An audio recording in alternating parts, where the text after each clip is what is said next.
Today's episode, Collected Wisdoms by Ivy Trolledotter.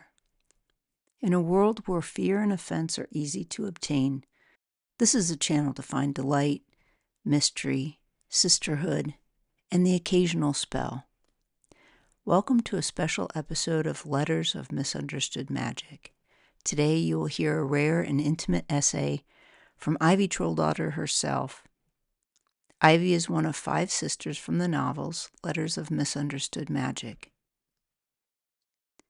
While our previous readings have featured letters between the sisters, this essay offers something different, a glimpse into how magical knowledge was preserved, shared, and evolved across generations of the Wardenguard family. Ivy reveals the origins of her magical practice with her sister Maggie, and how their childhood exchanges of recipes and spells eventually grew into a formal grimoire. As you listen, you'll discover the relationship between sisters separated by distance, but united in purpose.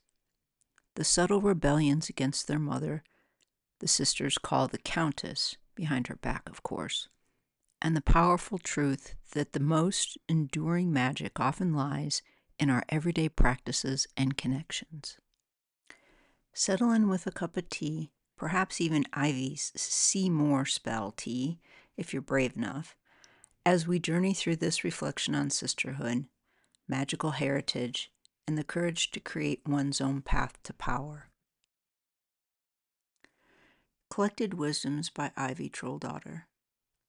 The first magical recipe I ever received from Maggie came scrawled on the back of a drawing of Bell Rock, tucked into the hollowed core of a small red rock on my windowsill.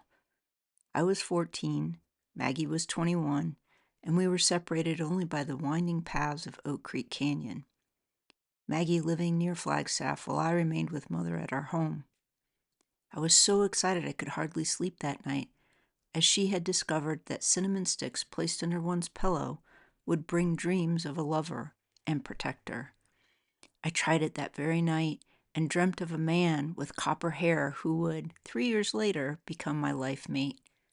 Herbert always smiles when I tell him about this first magical encounter that brought us together, though he insists I conjured him into being. That was the beginning of our collection, 2 sisters exchanging secrets through hidden caches in juniper trees, beneath specific rock formations, and occasionally by notes passed during family gatherings. Maggie sending her discoveries about desert sage and moonlight on red stones. Me replying with kitchen spells discovered while baking with our grandmother and auntie. We pressed desert wildflowers between our pages, included sketches of energy vortexes we'd mapped, and marked our special hiding places with arrangements of small stones that we'd recognize, often guided by which juniper trees had the friendliest birds nesting in them, or where the morning dew lingered longest on the dark side. What began as a lark and simple fun deepened as we grew.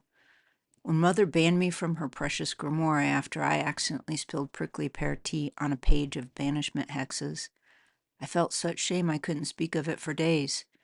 Maggie became my primary source of family magical knowledge. She had sneaked into Mother's study during the dark moon, memorized spells, and later transcribed them for me in our secret language. The years brought changes in distance. Maggie eventually settled in her mountain house many realms away, seeking the solitude she'd always craved, while I found myself drawn to the mysterious forests of the far north, eventually settling in the Blue Forest. The pines here whisper secrets the desert trees never knew, and Herbert built us a house with windows facing the morning sun, where we watched deer grazing through the mist. Our physical separation only strengthened our commitment to preserve what we'd begun. Letters replaced hidden stones, carefully packaged herbs and specimens traveled back and forth by a series of agreements between magicals. The temporals considered the greater realm's postal service, the magical world hidden in plain sight. The Countess keeps the 3rd cabinet locked with a spell that detects permission. Maggie wrote to me after a rare visit back to Sedona. I managed to peek through the keyhole and saw labels of generational curses and family retribution hexes. Perhaps it's better we don't have access to those particular workings. I agreed, though part of me burned with curiosity. Sometimes I wonder if Mother's secretiveness is itself a form of protection rather than control, like how garden spiders weave their webs around our raspberry bushes. Our Mother's secretive nature only intensified our determination to preserve what knowledge we could access. While the most dangerous and powerful spells remained under lock and key, we became adept at adapting and experimenting with the fragments we'd gathered. My northern kitchen became my laboratory, worlds away from the desert heat where we'd learned our first magic. I learned that bread dough rising under the waxing moon brought harmony to a home, and that the family's traditional friendship bread carried stronger binding properties when dark chocolate was substituted for milk chocolate. Maggie found that the protective elements of mesquite ash were amplified when gathered under a waning moon, rather than the full moon that our grandmother had always insisted upon. Through trial, error, and meticulous documentation, our collection grew. We gathered wisdom not just from immediate family, but from distant cousins, great aunts, and even family friends who had been entrusted with specific Wardenguard practices. Thessaly contributed her knowledge of family history, though I suspect she deliberately omitted certain elements, just as our mother did. Herbert would often sit in his chair by the fire, whittling small wooden charms as I sorted through letters and notes, occasionally offering quiet observations that proved surprisingly clever. At least Herbert thinks so. The decision to formally compile the family grimoire came after Mother's health began to decline. The crows brought news before her letter arrived, gathering in unusual numbers in our oak tree near the driveway. Though she still clutched her secrets close, we realized that without proper documentation, even the knowledge we had gathered might be lost to future generations. "We're not trying to steal the family's most powerful workings," Maggie wrote to me last autumn. "We're preserving what we've learned through our own experiments, our adaptations of traditional practices. The Countess can keep her locked cabinets of generational hexes. What we've created together has power of its own kind." She was right.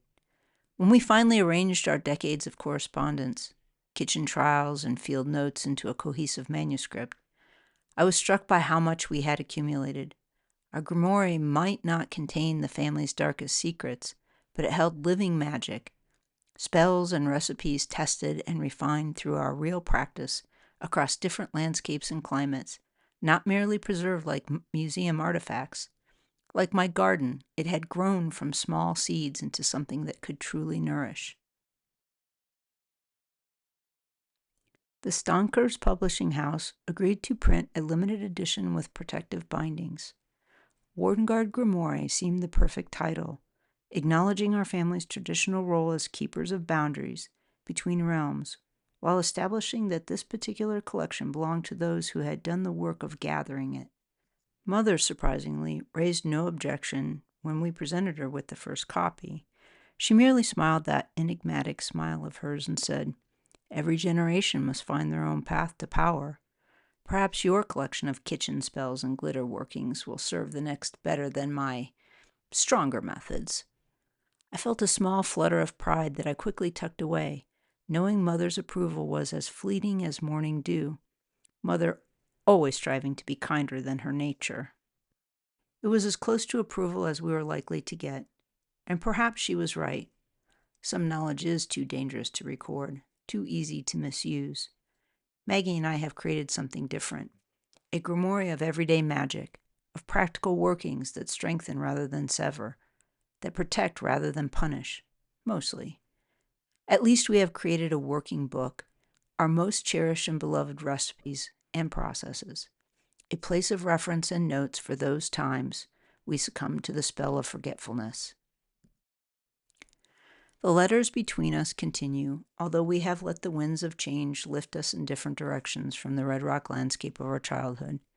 Last week, Maggie sent me a variation on our glitter boundary charm that she's been testing in her shop, where she sells objects to dust. I replied with notes on a new tea blend that enhances ancestral communication and included dried raspberry leaves from my garden that Master Khan had carefully watched over all summer. Some of these will make it into future editions of the Grimoire.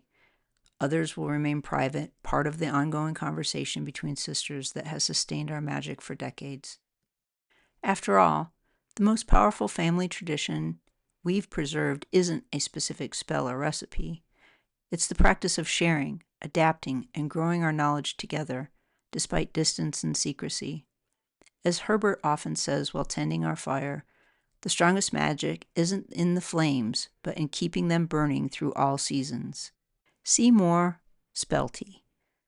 For clearer vision when reading between the lines. 2 teaspoons dried eyebright flowers, full moon harvested. 1 teaspoon crushed fennel seeds, selected from the east side of the plant. 3 small pieces of star anise. Only add 3 star points. 1 pinch of dried blueberries, wild ones that birds have missed. A single thread from a spider's web, gathered with permission and gratitude. Honey from the year's first harvest. Prepare in a teapot that belonged to someone wiser than yourself. As it steeps, hold the grimoire in your hand and whisper, "Reveal your secrets. Show what's hidden." This chant is best spoken aloud in Latin. Revela secreta, tau ostente, quod celatum est. Sip slowly while reading, pausing between pages to let your eyes adjust to the unseen. The margins will begin to whisper, and the words, once ordinary, will shimmer with deep meaning. Herbert says this tea works best when shared with someone who asks thoughtful questions. End of essay by Ivy Trolledotter. What strikes me most is Ivy's mention of the series of agreements between magicals that allowed their letters to travel through what temporals consider the greater realm's postal service.